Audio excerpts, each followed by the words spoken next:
going to start with you. I want to know how the political presentation was in that speech.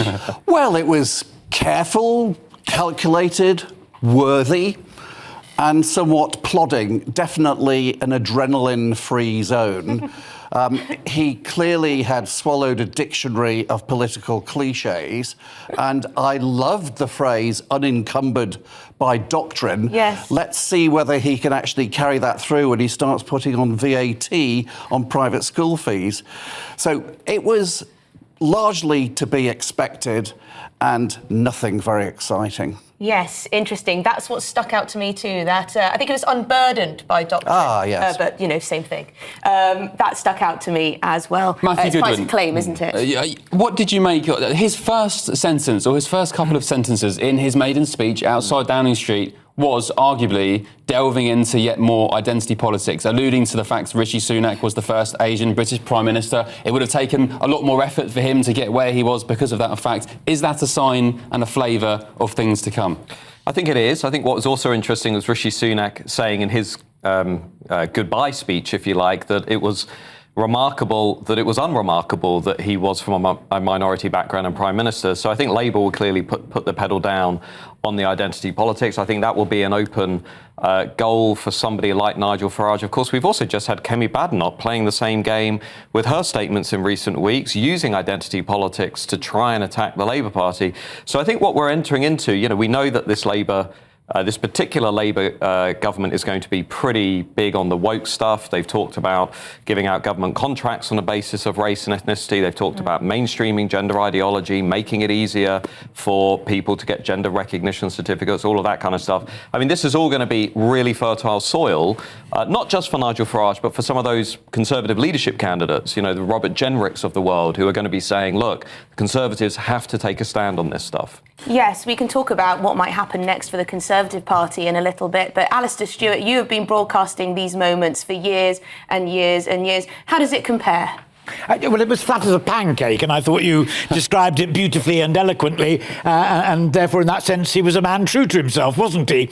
I was on the South Bank when Blair was screaming out, "It can only get better," and there was no sense of that in the modest little gathering that there was in Downing Street just now, and it certainly wasn't the poetry of Thomas Aquinas and St Augustine that Margaret Thatcher just about got right.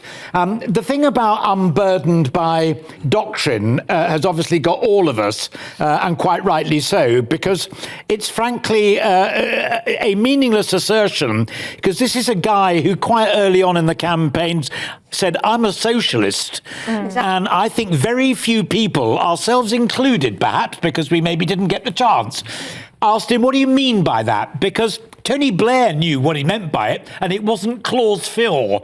And the real acid test for this man, who wants to put VAT on private schools and choice, as you rightly said, is what his view is on Clause 4 and the commanding heights of the economy, etc., etc., etc. So unconvincing, unemotional, and not really quite brilliant. So Emma Webb, filled with lots of, very descriptive language, talking about Britain needing to navigate our way to calmer waters. You weren't impressed by that? You weren't sort of touched on an emotive, creative level? Definitely not. I think it would be difficult even for a Labour supporter to be touched on any emotional level by that drab speech.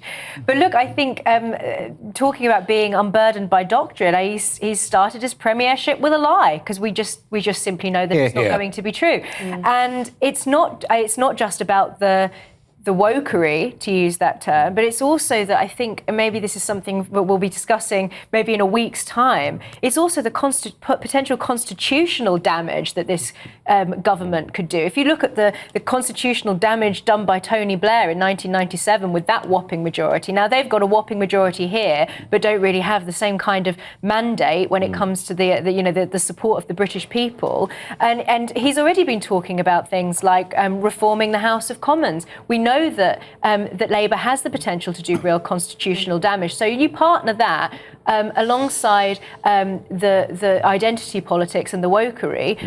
I think that, frankly, to say that they're going to be unburdened by doctrine is, as I said, simply a lie. Well, on this occasion, during this tenure, Nigel Farage, of course, Matt Goodwin, has won a seat in Clacton. I'll say it again because it's the best description for it. The fox is in the hen house. And Nigel Farage, in the last couple of minutes, has confirmed he will address supporters and the media at 2:30 to lay out what he describes as the next steps for his political revolt. And Farage, overnight, said that they're now coming for Labour. They are targeting Labour voters. How concerned should Sir Keir Starmer be about Nigel Farage with a presence now in Parliament?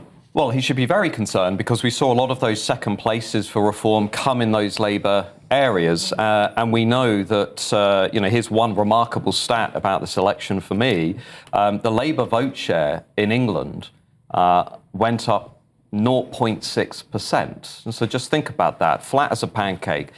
Reform and Farage went up 13%. A new party, you'd expect to see more gains.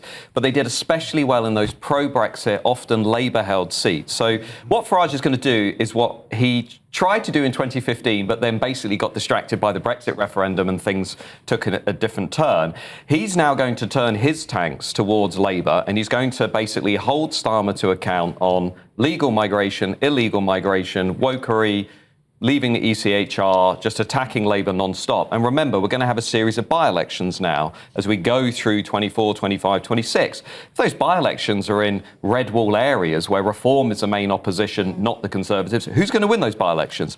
I suspect it will be Farage. And watch on migration too. To be frank, we know Labour's plan on migration isn't going to work. Nobody thinks they're going to stop the small boats.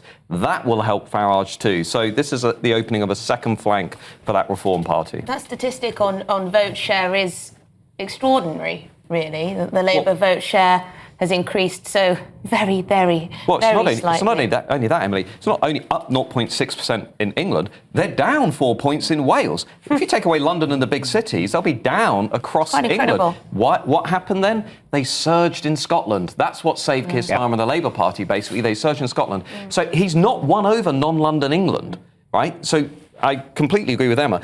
If they go really radical on a lot of these policies, they actually won't have a mandate across much of the country for that radical agenda. Well, I'll put that to you, Graham. In Keir Starmer's speech, he says, "You have given us a clear mandate." Have we?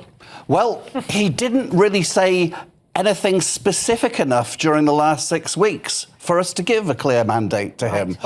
When he talked about respect for all, I actually think that sort of goes beyond wokery. To me, it sounds like respect will be compulsory. Regardless of what you get in return. Yes, That's a very interesting take. Yes, yes, indeed. That's It'll be very lots and lots of shades of dark grey. And actually, I think that ties into the point when he says that they're going to be unburdened by doctrine. I think the really dangerous and insidious thing is that either they're not aware that they are so dogmatic, or they're trying to rebrand their radical form of identity politics as simply being respect, which is exactly what he's done when he's framed his comments about gender. Very smart, Emma. Alastair? Just want to recommend an article in case people missed it, and it was Tim Stanley in The Telegraph who wrote an utterly brilliant piece about this tipping point in our politics, where he said it was about to be the end of the era of the Cavaliers and the beginning of the era of the Roundheads, for whom, of course, the Roundheads, the ideology and the dogma was exactly wokery writ large, but in a 17th century way. But isn't Nigel Farage the ultimate cavalier? Because in political terms, if he was a cricketer, he'd be the sort of chap who'd want to open the bowling, open the batting, and perhaps keep wicket as well. Yeah. He's such a distinctive character in the sea of shades of grey of politics at the moment. And he looks remarkable as well as sounding remarkable. I've never seen anybody have a smile about a yard wide before, and he has such a lot of enthusiasm for what he says all the time. Just briefly, can I just put the counter to the Reform argument? Because there are a lot of challenges are going to suddenly creep up on Nigel Farage. He's going to have to run a Westminster office, a Clacton office. He's going to have to maintain a national brand, maintain an international brand with Trump in the US election in the autumn. He's going to have to completely renew his team. He's going to have to get people around him with parliamentary experience, policy experience. This isn't like the European Parliament. This is a whole different game. The scrutiny on him in terms of expenses, accountancy, filing, paperwork is going to be through the roof. Labour will be looking for every opportunity to outflank Farage. All I'm saying is the stakes are going up, but so are the standards. And the big challenge for Nigel Farage is, can he meet that head on? And it's a big if. And that's the problem you saw back in the UKIP days with all these, as Nigel would call them, nutty candidates who are attracted to the party. Latterly, now with reform, they had to get candidates so quickly, there wasn't time to properly vet them. So there is no party, basically. Yeah. And the flip side to that, not to go, sorry, isn't it remarkable? They won 13%, 4 million votes, 4 seats, maybe 5 by the end of the day, with no party structure. They had no serious money or manpower. It's quite incredible, but perhaps, Alastair, you can shed some light on this one. Our electoral system in question with some of these, the shares of the vote compared to the number of seats. I know this seems to happen every general election. Sure, We question it's a hardy perennial. It's just the fascinating thing is who jumps on board that particular bandwagon, and Nigel and Reform UK have jumped upon it. And arithmetically, it's a statement of the blindingly obvious, but over many, many years, far greater brains than mine have wrestled with a system that might be acceptable to most people to get a more proportionate form of voting right across the United Kingdom, and it's been about as successful as reform of the House of Lords, i.e. zero. They haven't found one that they can agree on. Over 4 million votes for the Reform Party, 4 seats, Emma. But it actually proves that you can win seats with first past the post. Yes. So many people have made the argument that it's almost simply impossible for a new party to make waves, but as Matt just said, with no party structure and at such short notice, they still managed to pull it off with 4 seats. And the Lib Dems said that this morning, to be fair to the Lib Dems. They said, look, we still want to have electoral reform, voting reform, but we played this game, this particular match, according to the established rules, because we had no choice, and we won quite big. And what would be the mechanism in order to change the rules again? Because we remember the last referendum we had on some form of alternate voting system, and there's never going to be a majority in the House of Commons to change the system, and I can't really see a conduit